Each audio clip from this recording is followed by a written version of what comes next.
మన రక్షకుడు ఛానల్ని వీక్షిస్తున్న మీ అందరికీ ప్రభు పేరిట శుభములు. ఈరోజు మనం సైన్స్ను, ప్రాచీన భాషలను, దేవుని ఉనికిని కలిపే ఒక రహస్యాన్ని చూడబోతున్నాం. ఎప్పుడైనా ఆలోచించారా? మన డిఎన్ఏలో, మన శరీరంలోని ప్రతి కణంలో సృష్టికర్త తన సంతకాన్ని దాచి ఉంచాడా? ఒకవేళ ఉంచితే అది ఎలా ఉంటుంది? గోడల మీద మనం చూసేవి కొన్ని వేల సంవత్సరాలకు అవి శిథిలమైపోతాయి కదా. మరి ఆయన తన సృష్టిలోనే, అది కూడా మన శరీరంలోనే ఏదైనా ఒక రహస్య సందేశాన్ని దాచి ఉంచాడా? ఇది కేవలం ఒక సిద్ధాంతం కాదు, లెక్కలతో, శాస్త్రీయ ఆధారాలతో నిరూపితమైన అద్భుతం. కాబట్టి చివరి వరకు ఈ వీడియో మిస్ అవ్వకుండా చూడండి. మనం దీని గురించి లోతుగా వెళ్లే ముందు కొన్ని ప్రాథమిక విషయాలు తెలుసుకోవాలి.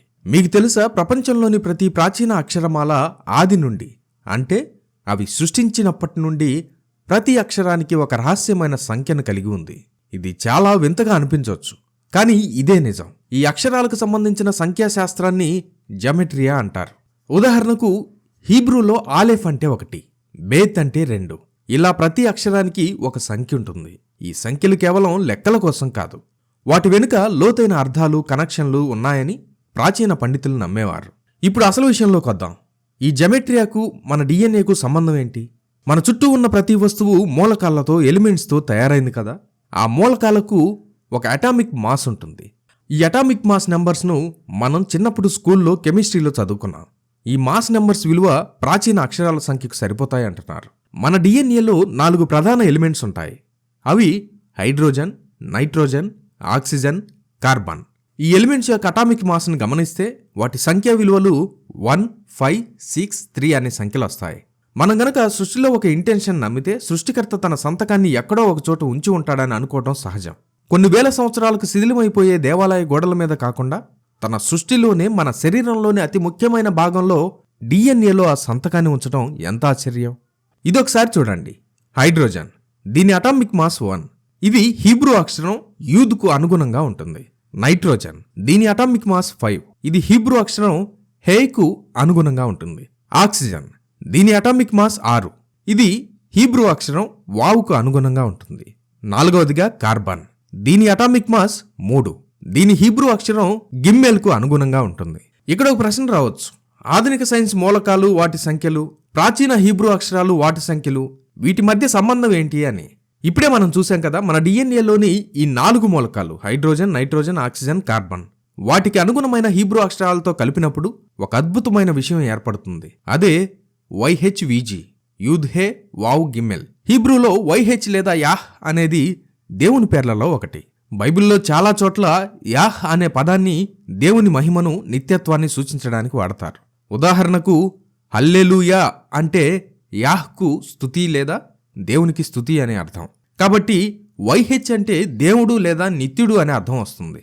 ఇది దైవిక ఉనికిని, ఆయన యొక్క శాశ్వతత్వాన్ని సూచిస్తుంది. కాబట్టి మన డిఎన్ఏలోని ప్రతి కణంలో దాగి ఉన్న ఈ సందేశం అక్షరాల దేవుడు నిత్యుడై శరీరంలో ఉన్నాడు అనే అర్థాన్ని సూచిస్తుంది. God eternal within the body. వీజీ, వావ్ గిమ్మెల్. ఇక్కడ కొంచెం లోతైన అర్థం ఉంది. హీబ్రూ భాషలో అక్షరాలను కలిపినప్పుడు లేదా వాటి స్థానాన్ని మార్చినప్పుడు వేర్వేరు అర్థాలు వస్తాయి. వీజీ లేదా జీవి అనే హీబ్రూలో శరీరం లోపల, విత్ ఇన్ ద బాడీ, లేదా కలిసి, టుగెదర్, జాయిన్డ్ అనే భావనను సూచించే పదాలకు సంబంధించిన మూలం ఇది. హీబ్రూలో గిమ్మెల్ అనేది సాధారణంగా కదలడం, ప్రవహించడం, లేదా ఒకదానిని మరొకటి చేరుకోవడం అనే అర్థాన్ని ఇస్తుంది. వావ్ అనేది కలపడం, బంధించడం, లేదా మరియు అనే అర్థాన్ని కూడా ఇస్తుంది. ఈ 2 అక్షరాలు కలిపినప్పుడు కొన్ని జెమెట్రీ మరియు హీబ్రూ ఎటిమాలజీ అధ్యయనాల ప్రకారం ఇది ఒక చోట చేరడం, లోపల కదిలేది, శరీరంలో ఉండుట అనే అర్థాలకు దగ్గరగా ఉంటుంది. విత్ ఇన్ ది బాడీ, శరీరంలో అనే భావనను ఇది స్పష్టంగా అందిస్తుంది. ఇప్పుడు YH ప్లస్ VG కలిస్తే దేవుడు నిత్యుడై శరీరంలో ఉన్నాడనే అర్థం వస్తుంది. God eternal with in the body అని వస్తుంది. YH అంటే దేవుడు నిత్యుడు, VG అంటే శరీరంలో అనే అర్థం. ఇప్పటికే మీ మదిలో ఒక ప్రశ్న ఉంటుందని అనుకుంటున్నాను. హీబ్రూలో దేవుని పేరు YHWH, యూద్ హే వావ్ హే అని ఉంటుంది కదా. మరి డిఎన్ఏ కోడ్లో YHVG, యూద్ హే వావ్ గిమ్మెల్ అని ఎందుకు వస్తుంది అని. YHWH లేదా YHVH హీబ్రూ భాషలో WVగా వాడబడుతుంది. యూద్ హే వావ్ హే. ఇది హీబ్రూలోని దేవుని యొక్క అత్యంత పవిత్రమైన, ప్రత్యేకమైన పేరు. దీనిని టెట్రాగ్రామిట్ అని అంటారు. దీని అర్థం నేను ఉన్నవాడను లేదా నేను ఉండేవాడను అనే అర్థం. యూదులు దేవుని పవిత్ర నామాన్ని వ్యర్థంగా ఉచ్చరించడం నిషేధం కాబట్టి వారు దానిని నేరుగా ఉచ్చరించకుండా అదోనాయ్ హషెం అని పిలుస్తారు. అదోనాయ్ అంటే నా ప్రభు అనే అర్థం, హషెం అంటే ఆ పేరు అనే అర్థం. ఈ నామం దేవుని ప్రత్యేకమైన అనంతమైన సర్వోన్నత ఉనికిని సూచిస్తుంది. దేవుని పేరు YHWHలో 4వ అక్షరం హే. దీని సంఖ్యా విలువ 5. కానీ మన డిఎన్ఏలోని 4వ ప్రధాన మూలకం కార్బన్. దీని అటామిక్ మాస్ 3. ఈ 3 అనే సంఖ్యా విలువ హీబ్రూలో గిమ్మెల్ అక్షరానికి సరిపోతుంది. ఇది హేకి కాదు, అందుకే YHVG అయింది. సృష్టికర్త YHWH అనే తన పేరును పూర్తిగా డిఎన్ఏలో పెట్టలేదు. బదులుగా ఆయన తన ఉనికిని చాటే ఒక భిన్నమైన కానీ దగ్గర సంబంధం ఉన్న సందేశాన్ని పెట్టాడు. దేవుని పేరును మనిషి డిఎన్ఏలో ఉన్న కోడ్ను పక్కపక్కన పెడితే ఒకే అక్షరం తేడా. 5 రావాల్సిన చోట 3 కనబడుతుంది. నంబర్ 3 అనేది 5 కంటే చిన్నదే కదా. 8వ కీర్తన 4వ వచనం చూడండి. నీవు మనుష్యుని జ్ఞాపకము చేసుకొనుటకు వాడేపాటివాడు, నీవు నరపుత్రుని దర్శించుటకు వాడేపాటివాడు. దేవుని కంటే వానిని కొంచెము తక్కువ వానిగా చేసి ఉన్నావు, మహిమా ప్రభావములతో వానికి కిరీటము ధరింపజేసి ఉన్నావు. దేవుని కంటే మనిషి కొంచెం తక్కువ వాడిగా చేయబడ్డాడు. ఆ తక్కువ ఎంతో మన డిఎన్ఏలో కనపడుతుంది. చూసారా? అపోస్తలుడైన పౌలు గారు కొరింథీయులకు రాసిన పత్రికలో ఇలా అంటారు. కొరింథీయులకు రాసిన మొదటి పత్రిక 6వ అధ్యాయము 19వ వచనం. మీ దేహము దేవుని వలన మీకు అనుగ్రహింపబడి మీలోనున్న పరిశుద్ధాత్మకు ఆలయమై ఉన్నదని మీరెరుగరా? మీరు మీ సొత్తు కారు.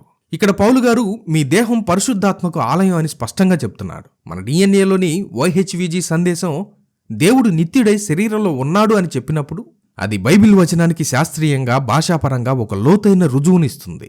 దేవుని ఆలయం అంటే అసలు ముందు దేవుడెవరు? యోహాను సువార్త 4వ అధ్యాయము 24వ వచనం. దేవుడు ఆత్మ గనుక ఈ ఆత్మగా ఉన్న దేవుడు మన దేహాన్ని తన ఆలయంగా చేసుకున్నాడు, మన దేహంలో నివాసం చేస్తున్నాడు. ఇదే మనకు యేసుక్రీస్తు ఈ భూమి మీద మనిషిగా ఉండి బాప్తిస్మం పొందినప్పుడు కనబడుతుంది. ఆత్మగా ఉన్న దేవుడు నివాసం చేయడానికి యేసు అనే దేహాన్ని ఎంచుకున్నాడు. ఆ దేహంలో మనిషిగా ఈ భూమి మీద తిరిగాడు. అందుకే ఆయన ఆత్మగా ఉన్న దేవుణ్ణి తండ్రి తండ్రి అని పిలిచాడు. ఎందుకంటే ఆ ఆత్మే కన్య మరియ గర్భంలో ఆయనకు ఒక రూపాన్ని ఇచ్చింది గనుక. ఆయన తండ్రి తండ్రి అని పిలిచింది పరిశుద్ధాత్మనే. అందుకే యేసు ప్రభులు వారు ఇలా అంటారు. యోహాను సువార్త 10వ అధ్యాయము 30వ వచనంలో, నేనును తండ్రియును ఏకమై ఉన్నామని వారితో చెప్పాను. తన శరీరంలో ఉన్న ఆత్మ, శరీరంలో ఉన్న ఆయన ఏకమై ఉన్నారని చెప్తున్నాడు. పౌలు గారు ఇంకో చోట ఇలా అంటారు. కొరింథీయులకు రాసిన పత్రిక 3వ అధ్యాయము 16వ వచనం. మీరు దేవుని ఆలయమై ఉన్నారనియు దేవుని ఆత్మ మీలో నివసించుచున్నాడనియు మీరెరుగరా? దేవుని ఆత్మ మనలో నివసిస్తున్నాడు. దేవుడు తన ప్రజలతో నివసించాలని ఎప్పుడూ కోరుకున్నాడు. పాత నిబంధనలో ఆయన గుడారంలో, ఆ తర్వాత దేవాలయంలో నివసించాడు. ఇప్పుడు యేసుక్రీస్తు ద్వారా ఆయన మనలో, మన ఆత్మలో, మన శరీరంలో నివసిస్తున్నాడు. మీకెప్పుడైనా ఇలాంటి డౌట్ వచ్చిందా? మనిషికి ఉన్నట్టు దేవునికి కూడా డిఎన్ఏ ఉంటుందా అని? బైబిల్ స్పష్టంగా చెప్తుంది. దేవుడు ఆత్మ గనుక ఆయనను ఆరాధించువారు ఆత్మతోనూ సత్యముతోనూ ఆరాధింపవలెను. దేవునికి మానవులకు ఉన్నట్లుగా భౌతిక శరీరం, రక్తం, కణాలు, డిఎన్ఏ ఉండవు. ఆయన ఒక అపరిమితమైన అశరీరీ అయిన ఆత్మ. డిఎన్ఏ అనేది జీవుల శరీర నిర్మాణానికి సంబంధించిన ఒక భౌతిక అణువు. ఇది ప్రోటీన్లు, కణాలు, జీవులను నిర్మించడానికి అవసరమైన సమాచారాన్ని కలిగి ఉంటుంది. దేవుడు ఈ భౌతిక సృష్టికి అతీతుడు. 1953లో సైంటిస్టులు డిఎన్ఏను కనుగొన్నారు. మన శరీరంలో ఉన్న ట్రిలియన్ల కణాలలో ఉన్న ఈ సంక్లిష్టమైన సమాచారాన్ని చూస్తే దీని వెనుక ఒక గొప్ప మేధస్సు ఉందని అర్థమవుతుంది. ఎక్కడైతే ఒక క్రమ పద్ధతిలో సమాచారం ఉంటుందో అక్కడ ఖచ్చితంగా ఒకడు దాన్ని ప్లాన్ చేశారనే అర్థం. అందుకే మన డిఎన్ఏనే దేవుడు ఉన్నాడనడానికి అతిపెద్ద సాక్ష్యం. దేవునికి మనలాంటి రక్తమాంసాలు లేవు, కానీ ఆయనకంటూ ఒక స్థిరమైన స్వభావం ఉంది. ఆయన నిన్న, నేడు, రేపు నిరంతరం ఒకేలా ఉంటాడు. ఆయన స్వభావాన్ని మనం అర్థం చేసుకుంటే మనల్ని ఆయన ఎందుకు సృష్టించాడో అర్థమవుతుంది. 3000 ఏళ్ల క్రితమే దావీదు భక్తుడు 139వ కీర్తనలో చెప్పినట్లు మనం భయంకరముగాను ఆశ్చర్యముగాను నిర్మింపబడ్డాము. ఈ ప్రపంచంలో మీలాంటి వ్యక్తి ఇంకొకరు లేరు. మీ వేలిముద్రలు, మీ గొంతు అన్నీ ప్రత్యేకమే. దేవుడు మిమ్మల్ని ఒక గొప్ప ఉద్దేశం కోసమే సృష్టించాడు. దేవుడు తన సృష్టిలో, ముఖ్యంగా మానవునిలో తాను ఉన్నానని చాటుకోవడానికి, తన సంతకాన్ని ఉంచడానికి ఒక మార్గాన్ని ఎంచుకున్నాడు. మన డిఎన్ఏలోని మూలకాల అటామిక్ మాస్, అలాగే హీబ్రూ అక్షరాల సంఖ్య విలువ ద్వారా తన ఉనికిని తెలుసుకునే అవకాశం ఇస్తున్నాడు. మరి దేవుని డిఎన్ఏ అంటే మనం ఎలా అర్థం చేసుకోవాలి?